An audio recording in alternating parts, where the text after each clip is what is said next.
Matapos tanggalin ng kasintahan ko ang amin ko plus tato, nawala ang aking mga alaala sa panliligaw sa kanya.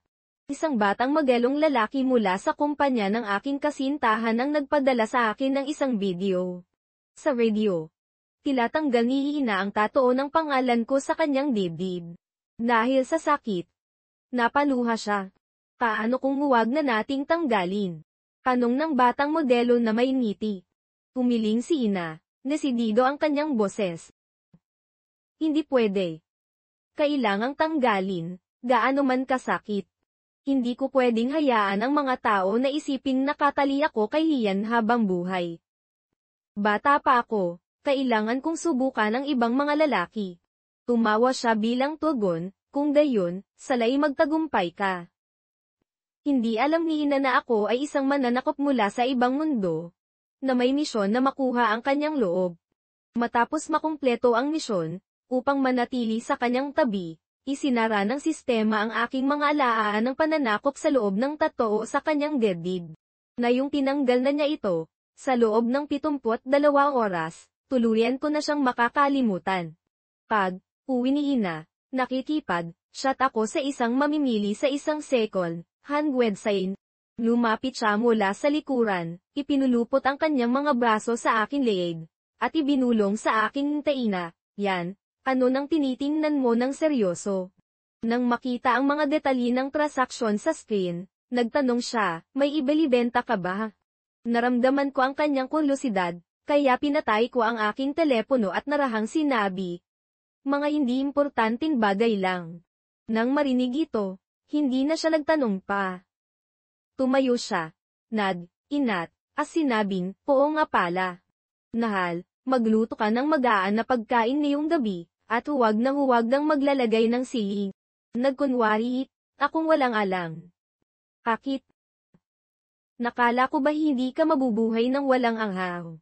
Mabilis na sumulyap si Ina sa kanyang natatakpan na dibdib at nagsinumaling nang hindi kumukurak. Masama ang pakiramdam ng tilan ko nitong mga nakaraang araw.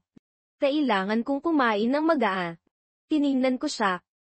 Ngunit hindi ko siya ibinunyad. Sige.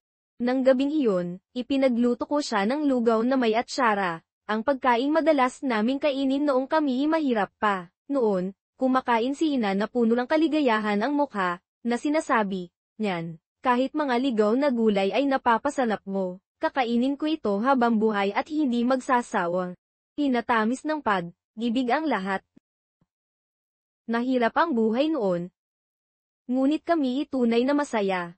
Ngunit layon, hinalo lang ni Ina ang mainit na lugaw gamit ang kanyang chopsticks, na may ekspresyon ng pagkadiri sa kanyang mukha. Mas maganda na ang ating pamumuhay na yon. Nakit ka pa na ginuluto ng mga ligaw na gulay na ito. Tang nakaraan ay nakaraan na. Hino ang sinusubukan mong inisin sa paggawa nito? Pagkasabing yun, kinuha niya ang kanyang jacket, mula sa sofa at umalis. Kakain ako sa labas. Sa sandaling pagsara ng pinto, tiningnan ko ang lugaw sa aking mangkok at napangiti ng mapait. Laging sinasabi ng mga tao na magaling magtiis ng hirap ng magkasama, ngunit mahirap magbahagi ng kasaganaan. Hindi ako naniniwala noon, ngunit ngayon kailangan ko ng maliwala. Nagbago na si Ina. Tinawag ko ang sistema at sinari kung gusto ko nang umalis. Ang sistema, na may ekspresyong alam ko na, ay nagsabi, dadalhin kita palayo sa loob ng 3 araw. Sapat na ang 3 araw. Nagamitin no ang panahong ito upang mainat na buuin muli ang ating 13 taon ng mga alaala, at pagkatapos ay kalimutan siya magpakailanman. Ako ay isang mananakop mula sa ibang mundo. Si Ina, sa orihinal na kwento, ay isang karakter na nakatakdang magkaroon ng malagim na wakas. Upang iligtas siya, kinuha ko siya mula sa isang ampunan. Bilang isang teenager, naghugas ako ng mga pinggan sa isang restaurant upang suportahan siya. Noon, kumikita ako ng 30 sentimos bawat pinggan at kailangang maghugas ng 200 pinggan sa isang araw. Sa pagtatrabaho mula umaga hanggang gabi, kumikita lang ako ng 60 yuan sa isang araw. 5 yuan ay para sa kanyang pag-aaral, at ang natitirang 10 ay para sa aming mga gastusin. Minsan, pinapayagan ako ng awo na uwi ng mga tirang pagkain. Kapag madumal ang negosyo, kailangan kong manguha ng mga ligaw na gulay. Ang atsara ang pinakamadalas na ulam sa aming mesa noon. Matapos ang maraming paghihirap, sa wakas ay nakapasok si Ina sa universidad. Ginamit ko ang aking naipon na puntos at ang kakayahang makita ang hinaharap na ipinagpalit ko mula sa sistema upang tulungan siyang samantalahin ang pagkakataong bumili ng mga paso na gawa sa luwad. Lang sumunod na taon, sumikat ng gusto ang mga ceramic cake. At yumaman si Ina. Damit ang paunang puhunan, at sa aking payo, nagsimula siya ng isang ahensya ng management, na kumukuha ng mga modelo at artista. Lumipas ang mga taon, at nagkaroon siya ng matatag na posisyon sa industriya ng fashion. Sa iba't ibang mga party at handaan, lahat ay magalang na tumatawag sa kanya ng Ate Ina. Naaalala ko noong siya'y naging matagumpay, nag-organisa siya ng isang pribadong fireworks show para sa akin. Ang aming mga pangalan ay ipinakita sa pinakamataas na gusali sa lungsod. Libong mga drone ang bumuo ng mga salitang pag-ibig na walang hanggan, na may aming mga inisyal sa ibaba. Namumula ang kanyang mga pisngi, ang kanyang mga matay nagniningning sa aking refleksyon. Ibinato niya ang kanyang sarili sa aking mga baso as sinabi sa isang pause na boses, "Nyan, kung wala ka, hindi ako magiging kung sino ako ngayon. Pakiusap, huwag mo akong iwan, okay?" Niyakap ko siya ng mahigpit, na para bang gusto kong isanib siya sa aking pagkatao. Hindi kita iiwan. Nyan, mahal kita. Naghalikan kami sa harap ng lahat, na tumatanggap ng inggit at mga pagbati ng buong lungsod. Sa sandaling iyon din ay isinuko ko ang pagbabalik sa aking sariling mundo. Sinubukan akong kumbinsihin ng sistema. Sa pagkakaalam ko, ang mga mananakop na pinipiling manatili ay hindi nagkakaroon ng magandang wakas. Ngunit naniwala ako kay Ina. Mahal niya ako, hindi magsisinungaling ang kanyang mga mata. Nang malaman niya ang aking desisyon, yakap ako ni Ina ng mahigpit at taimtim na nangako, "Yan, hindi kita hahayaang matalo." Gayunpaman, 2 taon lamang matapos kong magpasya na manatili, napansin kong nagbago si Ina. Ang kanyang kumpanya ay pumirma ng isang bagong batch ng mga modelong lalaki. Karaniwan, ang mga bagong talento ay itatalaga sa mga manager sa ilalim niya. Ngunit iba si Yan, siya ay personal na pinili ng boss. Mula sa kanyang unang araw, lagi siyang nasa tabi ni Ina. Sinabi sa akin ng kutob ng isang lalaki na nakikita ko ang ambisyon sa mga mata ni Yan. Alam kong hindi siya makukontento bilang isang maliit na modelo lamang. Sinubukan kong kausapin si Ina tungkol dito, ngunit sinabi niya, si Yan ay may walang hanggang potensyal. Plano kong ipadala siya sa international stage. Hindi ko pinagkakatiwalaan ng sino man sa kanya. Huwag kang mag-alala, iniisip ko lang talaga ang kumpanya. Huwag kang mag-isip ng kung ano. Ikaw lang ang mahal ko. 10 taon na tayong magkasama, hindi ka ba nagtitiwala sa akin? Siyempre, nagtiwala ako sa kanya, para lang mapahiya ng ganito ni Yan na yon, na nagparamdam sa akin kung gaano tawa ang aming mga nakaang sumpaan. Ngunit malapit nang matapos. Malapit ko na siyang makalimutan makalimutan ang lahat ng ating matatamis na alaala. Tumunog ang aking telepono. Isang mensahe mula sa mamimili sa second hand say. Gusto kong bilhin ang singsing. Makakasiguro ba kung tunay ito? Alinlangan pa rin ng tao. Ipinadala ko sa kanila ang sertipiko ng pagiging tunay at sinabi kong maaari siyang magbayad kapag natanggap na ang produkto. Doon lang sila napanatag. Pero sa pagkakaalam ko, ang jay sa sinsin ay binili ni MS, Nina sa isang auction sa halagang 5.0 milyon piso. Pagkatapos, espesyal niyang kinuha ang isang bayuhang taga-disenyo para gumawa ng isang pares ng singsing gamit ito. Tagbebenta ka ng isang bagay na nagkakahalaga ng milyon sa halagang libo lang. Naiti mo ba ang pinagmulan nito? Nadali niyang naisalaysay ang kasaysayan ng singsing dahil kay Ina, na dating ibinabahagi ang bawat detalye ng kanyang buhay sa publiko. Sa katotohanan, para sa mga ganoong mamahaling items sa auction, karaniwang nagpapadala ang mga boss na mga assistant at itinatago ang kanilang pagkakakilanlan. Ngunit iba si Ina. Upang ipakita ang kanyang pagmamahal sa akin, sa araw na binili niya ang gay, ipinahayag niya sa lahat na ito ay para sa akin. Natapos itong gawing singsing, post pa siya ng isang larawan ng aming magkahawak na kamay, na nagsasabing wala siyang ibang gugustuhin sa buhay na ito kundi ako. Sabi ng lahat, napakaswerte ko raw sa aking nakaraang buhay para makilala ang isang babaeng labis na nagmamahal sa akin, at pinayuhan nila akong pahalagahan si Ina. Sumagot si Ina sa comment section na iyon, ako ang hindi kayang iwan siya. Mula noon, sinabi ng lahat na mayroon akong paraan sa mga babae, na ang sikat na Ate Ina ay lubos na nanghumaling sa akin. Ako lang ang nakakalam na ang kaligayahan na binuo sa magagandang salita ay talagang marupok. Sumagot ako sa mamimili, huwag kang mag-alala, hindi ako manloloko. Pagkatapos nilang magbayad, itinakda ko ang paghahatid para sa susunod na araw. Tiningnan ko ang oras, alas 12 na ng hating gabi. Walang isang tawag o mensahe man lang mula kay Ina. Nati, hindi siya umuwi ng lampas alas 10 ng gabi. Sinasabi ko sa kanya na maaari siyang lumabas kasama ang mga kaibigan o dumalo sa mga kinakailangang pagtitipon, at hihintayin ko siya sa kotse. Ngunit sasabihin niya, ang pakikitungo sa mga ipokritong iyon ay hindi kasing ganda ng paggugo ng oras sa pakikipad, usap kayo. Huwag kang mag-alala, sinabi kung babalik ako ng alas 10, at gagawin ko iyon. Hindi kita pag-aalalahanin. Ngunit ngayon, kung wala pa siya ng alas 10 at tumawag ako para magtanong, maiinis siya. Kumikita ako ng pera. Nagtatrabaho ako. Sa tingin mo ba ay wala akong ginagawa tulad mo? Walang ginagawa sa bahay buong araw. Kailan pa kilailangan ng isang big shot na tulad ni Ate Hinang, na pamahalaan ng isang palamunin na tulad mo? Alamin mo ang iyong lugar. Nahit nalasing siya, iyon ang unang pagkakataon na nakita ko ang kanyang tunay na iniisip.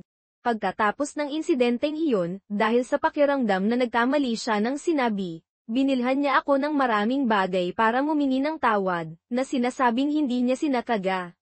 Ngunit hindi na niya sinagot ang aking mga tawag. Ngayong gabi, handa na rin akong hindi niya sagutin. Nakakagulat, sumagot ang tawag. Isang mapaglarong boses ang narinig mula sa kabilang linya. Kuya Ian, laki si Ate Hina at nakakapit sa akin. Ayaw umuwi. Anong gagawin ko? Pagdating ko sa pribadong silid, lasing na lasing si Ina na namumula ang kanyang mga pisngi. Ang isang kamay niya ay nasa loob ng damit ni Yan Yan, ang kanyang mga mata ay malabong nakatitig sa kanya. Lanyan, huwag ka nang umuwi ngayong gabi. Sumama ka sa akin. Syempre, nakita ko ni Yan Yan. Sinadya niyang hawakan ang mukha ni Ina. Mate, kung uuwi ako kasama mo, magagalit ba ang lalaki mo? Sa pagbanggit sa akin, pat si Ina.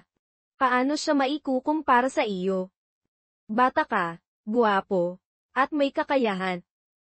Baliw na baliw ako sa iyo. Konting panahon pa, makikipaghiwalay ako sa kanya at sasama sa iyo, okay? Igit. Kung gayon, kailangan mong ipahayag sa buong lungsod na aari mo ako, sabi ni Yan Yan, na kinurot ang baywang ni Ina. Nahinang umungol si Ina. Nangako. Pagkatapos, naghalikan sila ng may matinding pagnanasa. Sa totoo lang, dapat akong nagagalit, nawawala ng asa, nakakaramdam ng sakit na parang kinakagat ng mga langgam ang aking mga buto. Ngunit ang tanging naramdaman ko ay isang mapurol na kirot sa aking puso, at wala nang iba. Tila nagsisimula ng umepekto ang mga side effect ng pagtanggal ng tato. Noon, isinara ng sistema ang aking nibig at mga alaala kay Ina sa tatoon na iyon. Ngayong wala na ang tatoo, nagsisimula ng maglaho ang aking mga alaala. Kaya kung panoorin ng babaeng nilahal ko noon na humahalik sa ibang lalaki, at pagkatapos ay tahimik siyang tulungan na makapasok sa kotse. Nakatayo si Yan Yan sa tabi, nakahalukip-hip, at nang iinsulto sa akin. Hindi ka na gusto ni Ate Lina. Bakit ka pa rin nakakapit sa kanya? Kung ako ikaw, makikipaghiwalay ako ng maayos. Baka makakuha ka pa ng severance pay. Hindi mo matatali ang puso ng isang babae. Kapag natikman niya ang bago at panabik sa labas, hindi na niya ito makakalimutan. Kung napala, isa pa, alam mo ba kung saan ipina-tatoo ni Ate Lina ang pangalan ko pagkatapos alisin ang sa iyo? Hindi na nagpaliwanag si Yan. Alam niyang titingnan ko. Kaya, nang hinuhubaran ko si Ina para palitan ang kanyang damit pantulog, nakita ko ang puso at mga letrang hinanaka-tatoo sa kanyang panloob na hita. Isang malaking pakiramdam ng kabalintunaan ang bumalot sa akin. Naaalala ko pa ang sinabi niyang ipina-tatoo niya ang pangalan ko sa kanyang dibdib dahil nasa puso niya ako.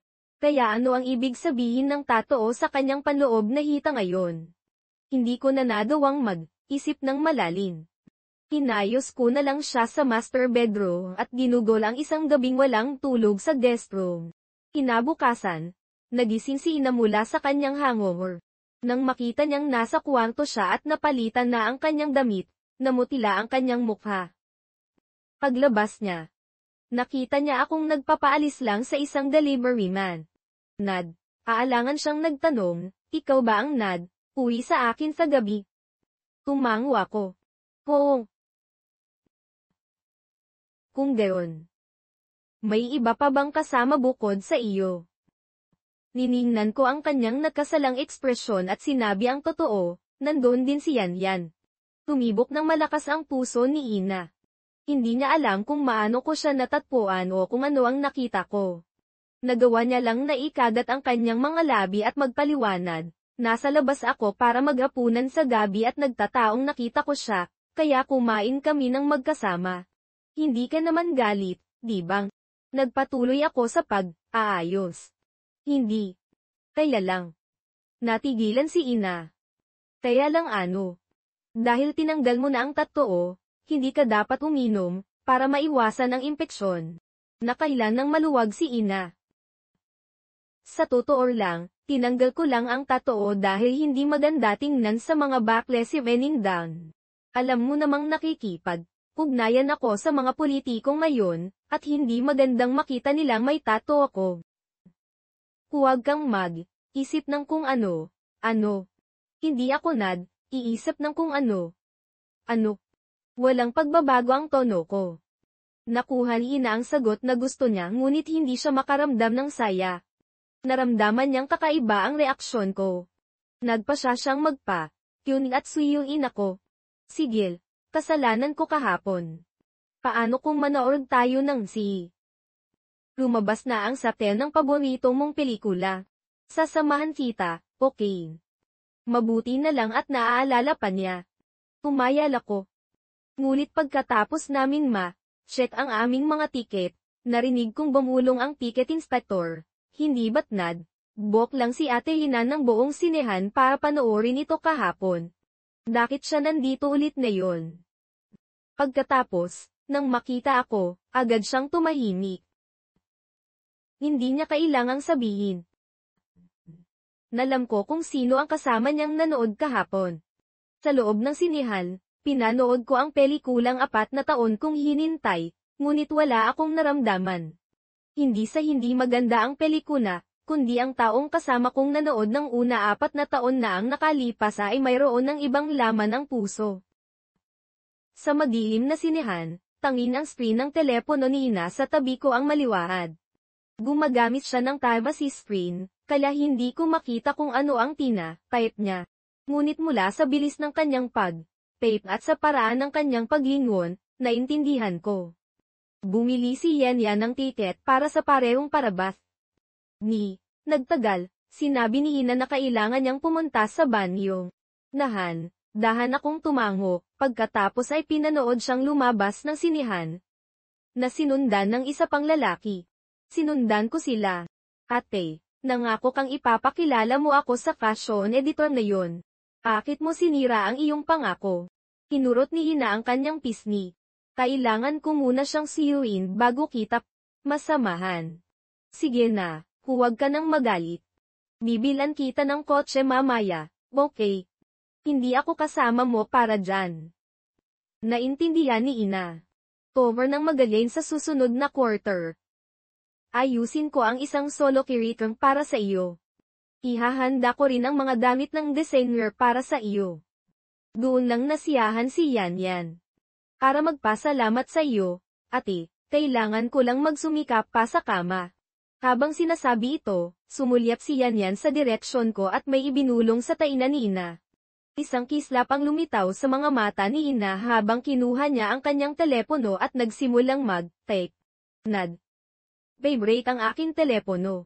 Nakita ko ang mensahen kadarating lang ni Ina, may bigla ang nangyari sa kumpanya, kailangan kong umalis. Sumagot ako, sige.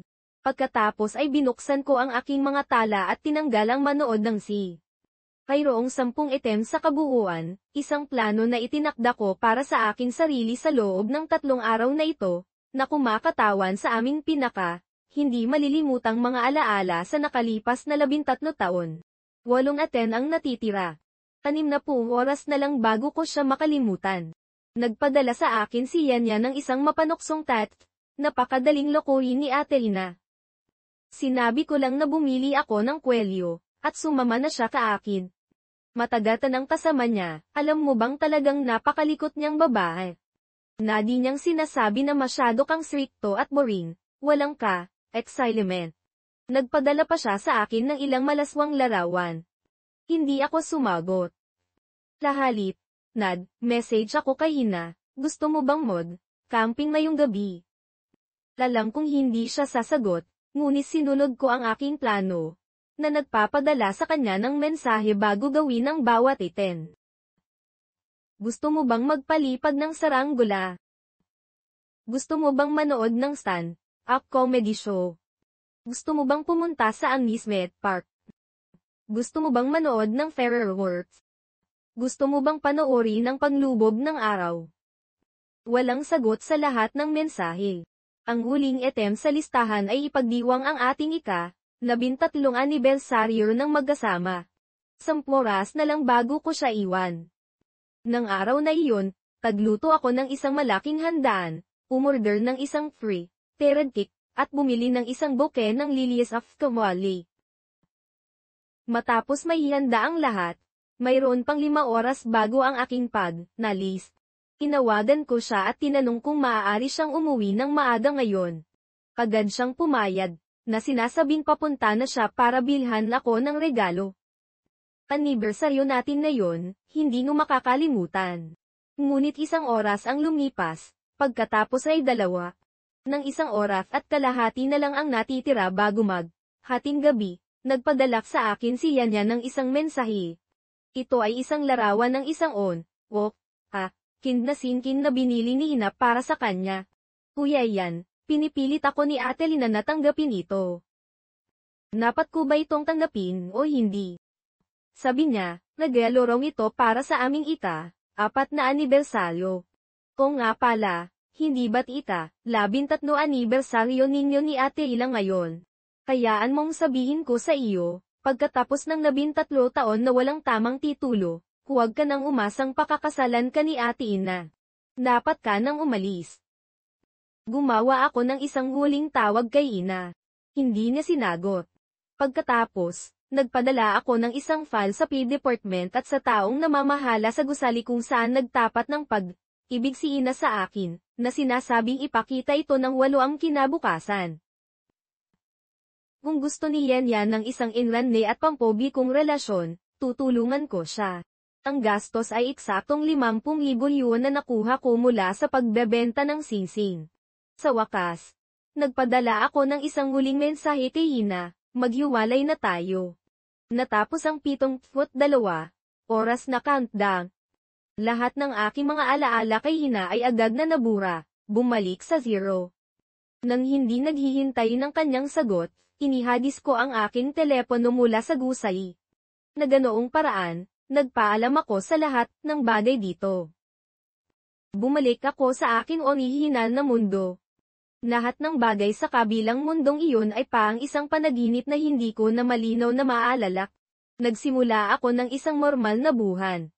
Samantala, sa kabilang panig, nakaramdam si Ina ng paninikip sa kanyang dibdib, isang matinding discomfort.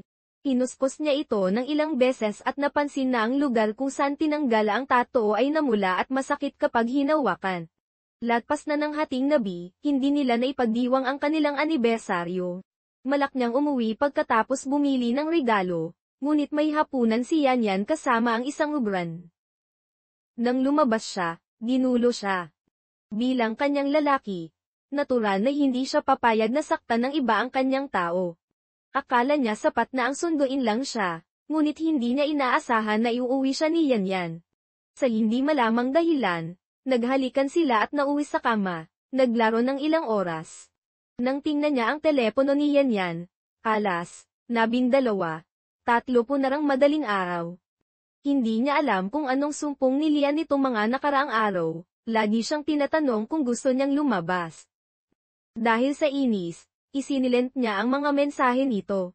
Ngunit kahit naiinis, kailangan pa ring ipagdiwang ang kanilang 13 anibersaryo. Nagbihis siya, handa nang umalis.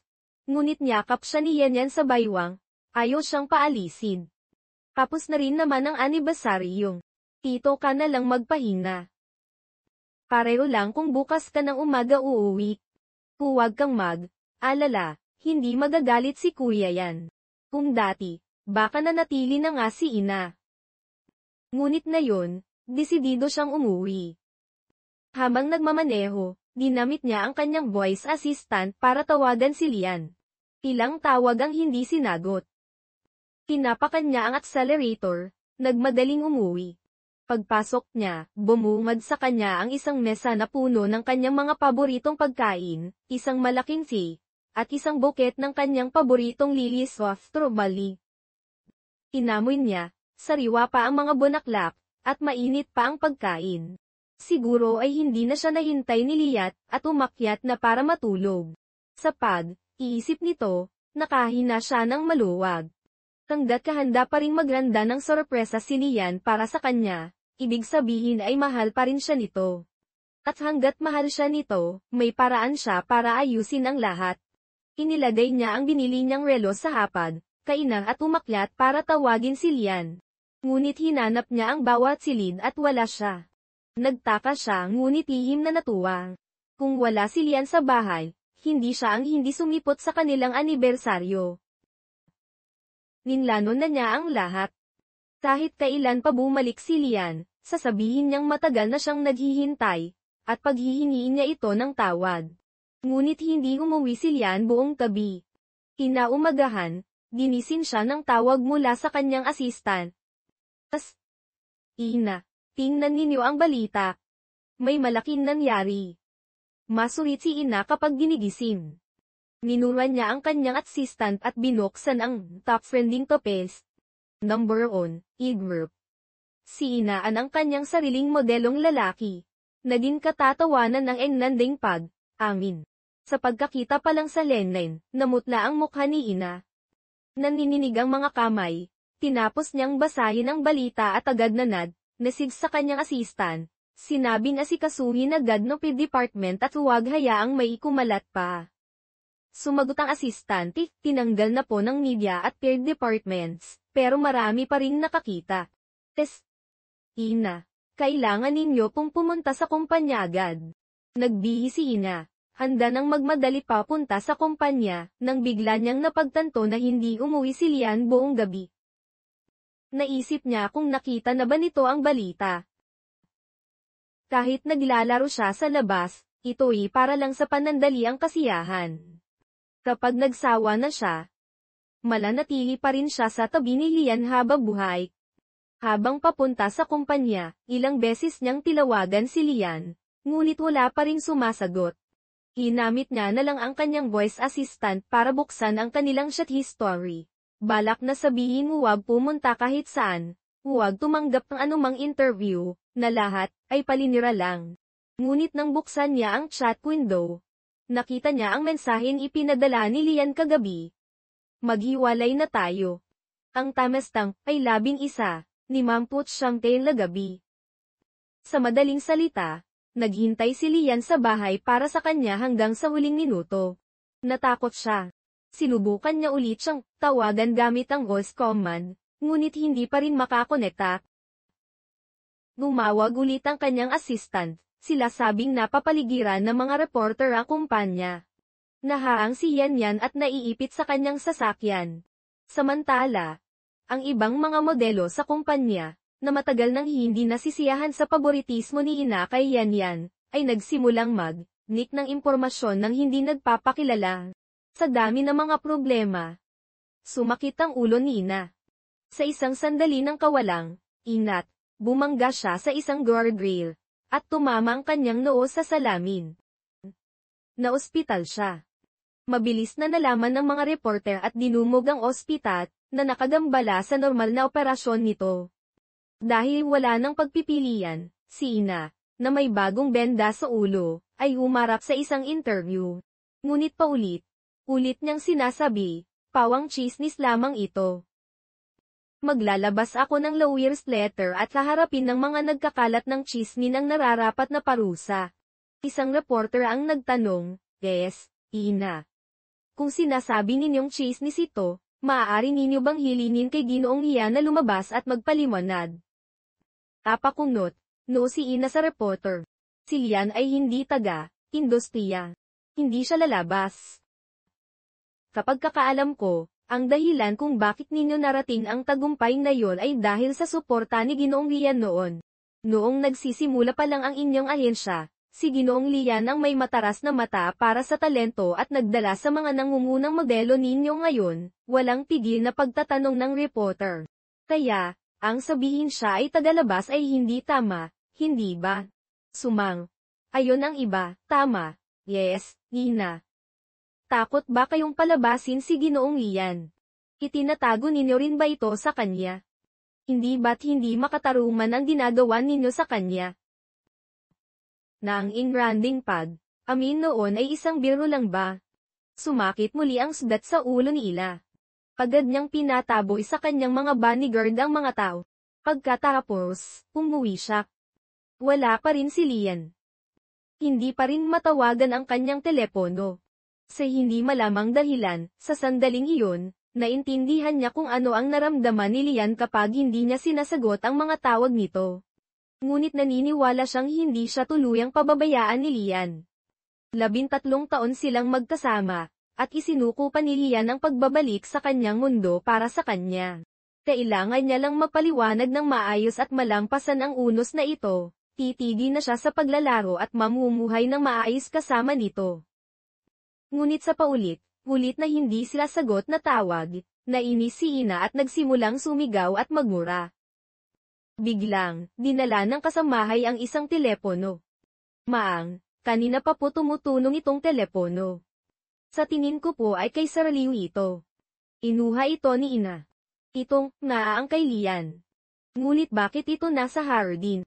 Ginamit niya ang kanyang kaarawan para unlock ito, at madali itong nabuksan. Sa loob ng maraming taon, kaarawan niya ang ginagamit ni Lian bilang password, hindi ito nagbago.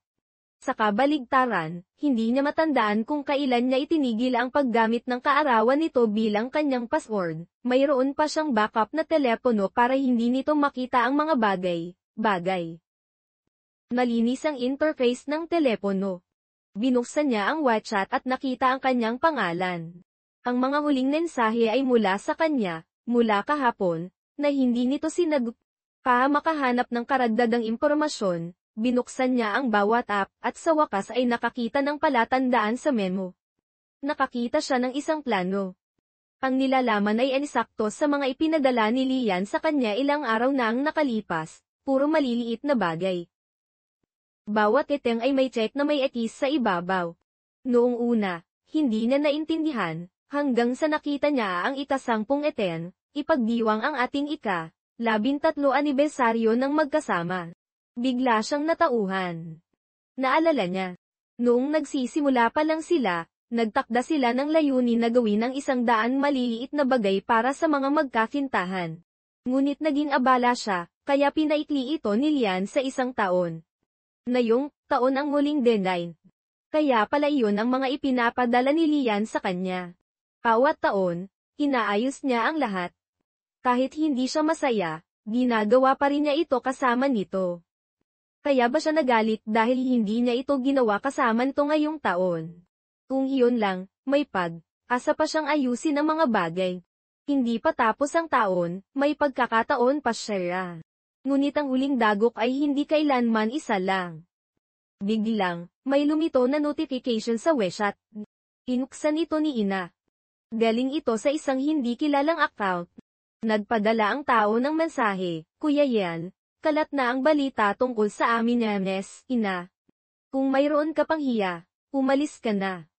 Huwag mong okupahin ang isang pwesto na hindi mo naman ginagamit. Hindi mo alam, ano. Sinabi sa akin ni Emmet, di na nagagamitin niya ang pagkakataong ito para ipahayag na kami na patandang lalaki, matagal ka na niyang hindi mahal. Nagpatuloy si Ina sa pag-scroll sa chat history. Habang binabasa, lalo siyang natakot. Akala niya na itago niya ito ng maayos. Ngunit mula sa unang hakbang niya palabas, alam na ni Lian ang lahat. Bumilis ang tibok ng kanyang puso, at kumirot ang sugat sa kanyang dibdib. Hinawi niya ang kanyang damit para tingnan. Ang sugat ay natatakpan ng makakapal na puting tuldok, na nagpahirap sa kanyang paghina. Marahil ay nainip na hindi sumasagot si Lian. Diretsyong tumawag ang nasa kabilang linya. Iyan, pinatawag kitang kuya dahil sa respeto. Ngunit akin na si MES. Di na ngayon. Sinasabi kong umalis ka na, naririnig mo ba? O nga pala, 13 anibersaryo ninyo kahapon, hindi ba? Sinadya kong lokohin si MS, Ina. Sinabi kong lasing ako, at agad kanyang iniwan para sa akin. Nalam mo ba kung ilang posisyon ang sinubukan namin kagabi, ilang kondom ang ginamit namin? Bago pa matapos yan, pinuto siya ni Ina. Iyan, tama na. Sino ang nagbigay sa iyo ng pahintulot na gumawa ng gulo sa harap niyan? Sino ang nagbigay sa iyo ng pahintulot na sabihin ang mga ito? Nang marurinig ang boses ni Ina, natakot si Yan. Hindi niya inaasahan na kahit sa pundong ito, kasama pa rin ni Ina si Lian. Ngunit dahil nasabi na niya ang lahat, wala nang kinatatakutan si Yan. Ate, ikaw ang nagsabi na hahanap ka ng pagkakataon para makipaghiwalay sa kanya at makasama ko. Hindi ba't ito na ang perpektong pagkakataon? Sabihin mo lang na matagal ka nang hiwalay kay Lian at kay Yuna, at malulutas na ang lahat ng problema. Ngunit prangkang sinabi ni Ina, hindi ako pwedeng makasama ka. Ang tanging papakasalan ko sa hinaharap ay si Lian. Paano nangyari iyon? Hindi iyan ang sinabi mo noon. Nangako ka sa akin. Napakabilis ni Ina na itanggi ang lahat pagkatapos ng nangyari. Paano mo paniniwalaan ang mga salitang sinabi, habang lasing? Hindi lang iyon, pinagbantaan pa niya si Yan, ikaw ang may kagagawa ng lahat ng ito. Ikaw ang magpaliwanag na ikaw ang orkestra ng lahat, na dinroga mo ako at kinuha ang mga litratong iyon ng lihim. Kung gagawin mo iyan, bibigyan pa kita ng pera at ipapadala sa ibang bansa para mamuhay ng maayos. Kung hindi kang susunod, sisiguraduhin kung wala kang kinabukasan sa bansang ito. Walang ahensya ang maglalakas, loob na kumuha sa iyo. Nang marinig ang malubit na salita ni Ina, tila naintindihan na niyan ang kanyang kalupitan. Sige, kung iyan ang gusto mo. Nang marinig na pumayag si Yan sa kanyang mga kondisyon, nakahina siya ng maluwag. Ngayon, kailangan niya lang hanapin si Lian at ipaliwanag ang lahat. Ngunit nagpadala siya ng maraming tao para hanapin ito, at lahat sila ay bumalik na walang dala. Nasa riya pa rin ang mga gamit nito, at mahahanap ang lahat ng impormasyon niya. Ngunit ang tao mismo ay naglangon na parang bula. Naglangot na parang bola. Naalala Sina. Naalala niya na noong malapit na niyang totoo ang pangalan ni Lian sa kanyang dibdib, sinabi nito sa kanya, isinara ko ang aking mga alaala sa iyong tatoo. Kung hindi mo na ako mamahalin, tanggalin mo lang ang tatoo, at makakalimutan kita magpakailanman at iiwan kita. Noon, akala niya ay nagbibiro lang ito at sinabing hindi niya ito kailanman tatanggalin, na mamahalin niya ito magpakailanman. Tila nagsimula ang lahat ng kakaiba nang tanggalin niya ang tattoo. Kaya, hindi pala biro ang sinabi ni Lian noon. Biglang, kumunog muli ang telepono ni Lian. Daling ito sa isang second. Unplaccord. Naalala ni Ina na may ibinenta si Lian dati, ngunit hindi niya pinansin.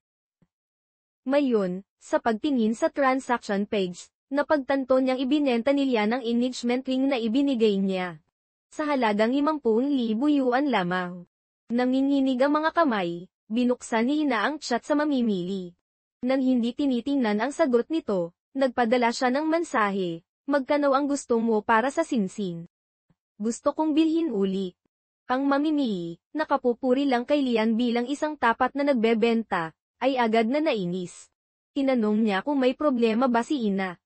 Nagkasundo na sila sa presyo. Kaya ano ang ibig sabihin ng pagbiling ulit nito? Walang pakialam si Ina. Nako si Ina.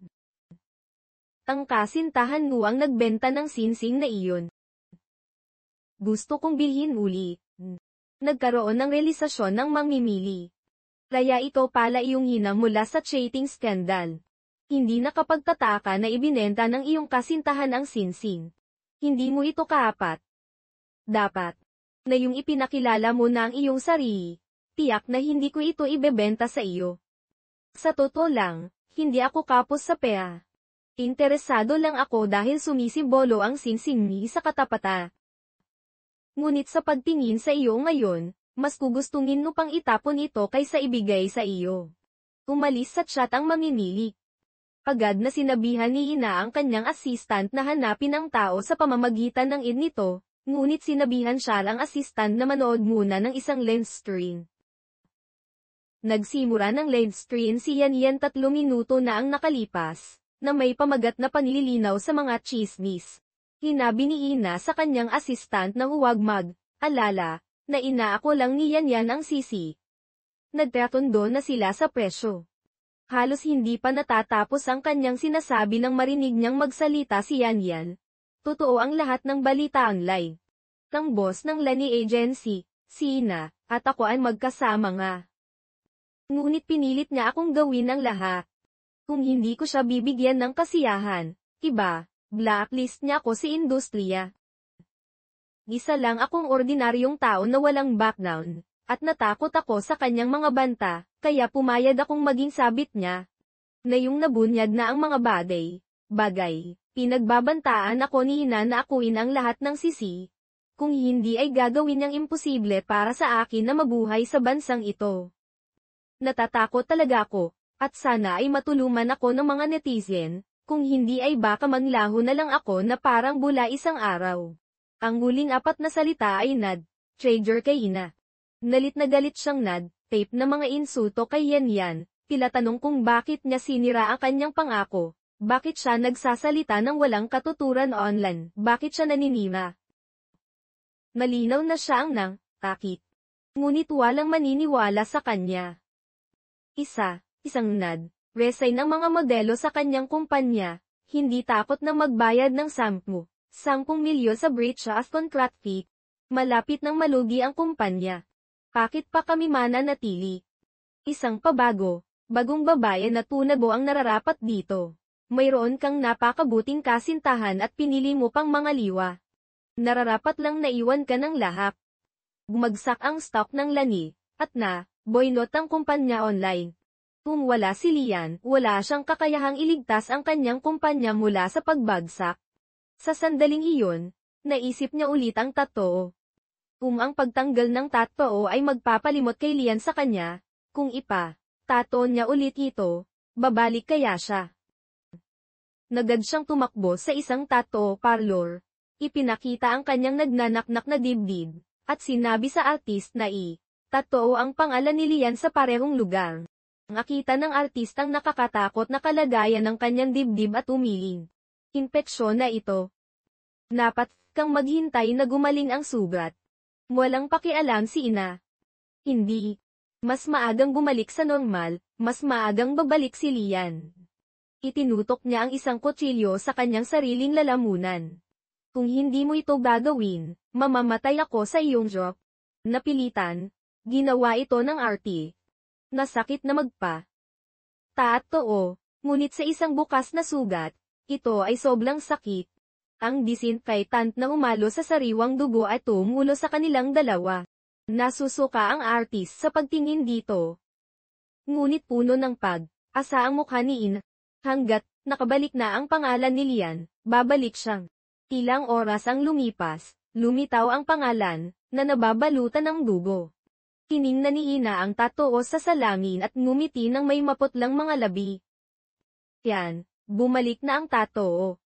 Dapat bumalik ka na, Wayne. Naglakad si Ina na parang multo, basa ng dugo ang harap ng kanyang damit. Nakakatakot ang eksena, ngunit nangiti sa kanyang mukha, may ibinubro. Tumawag ng pulis ang tattoo artist. Tunay na natatakot na may mangyahi. Ngunit si Ina, matapos dalhin sa ospital ng pulis, ay nakatakas nang hindi sila nakatingin. Umuwi siya. Natatakot siyang bumalik si Lian at hindi siya mahanap. Isang araw ang lumipas, pagkatapos ay isang linggo. Hindi nagpakita si Lian. Ulit niyang sinira ang lahat ng bagay sa bahay. Hanggang sa naisip niya ulit si Yanyan. Siya ang may kasalanan. Dahil sa kanya kaya hindi pa bumabalik si Yan. Sa kalaliman ng gabi, pumasok siya sa bahay ni Yanyan at itinutok ang isang kutsilyo sa lalamunan ng natutulog na lalaki. Naramdaman ng malamig na bakal, iminulat ni Yanyan ang kanyang mga mata at nakita si Ina na nakatitig sa kanya na parang balim. Sumigaw siya sa takot at sinubukang tumakas, ngunit hindi siya binigyan ng pagkakataon ng nababaliw na si Ina.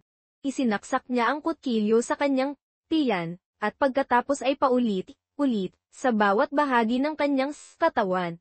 Bumagsak si Yanyan sa isang lawa ng dugo, namatay na dilat ang mga mata. Naglakad si Ina pabalik sa kanyang sariling bahay at nagsimulang bumulong. Yan, bumalik na sa normal ang lahat. Wala nang panganong tao. Pakiusap bumalik kang na, okay. Ngunit sa huli, hindi si Lian ang dumating para sa kanya, kundi ang pulis. Walang ginawang pagtatang na si Ina na linisin ang crime scene mula sa nakaraang gabi.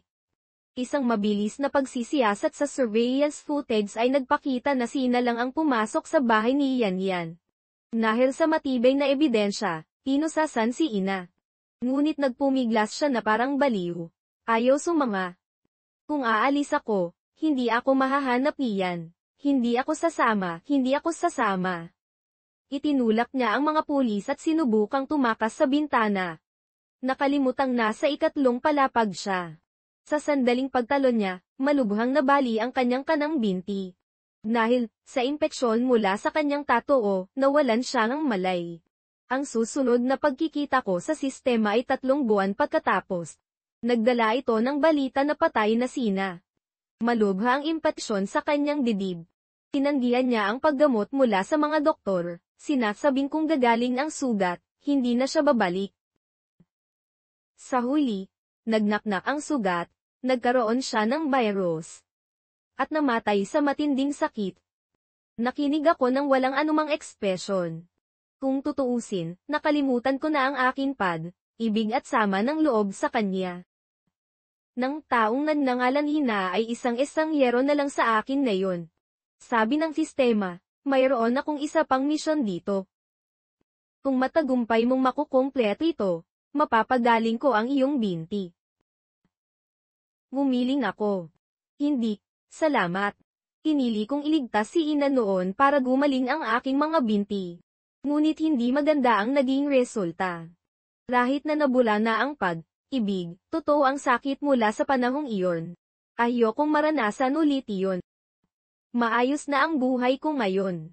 Nagbukas ako ng isang bookstore, at may mga bata mula sa kapitbahayan na pumupunta pa makipag-usap sa akin at pasiyahin ako araw-araw.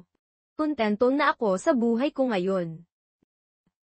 Nang makita ang aking desisyon, hindi na ako sinubukang kumbinsihin ng sistema. Sila bilang, nais ko sa iyo ang lahat ng pinakamabuti. Ngumiti ako bilang tugon. Gagawin kong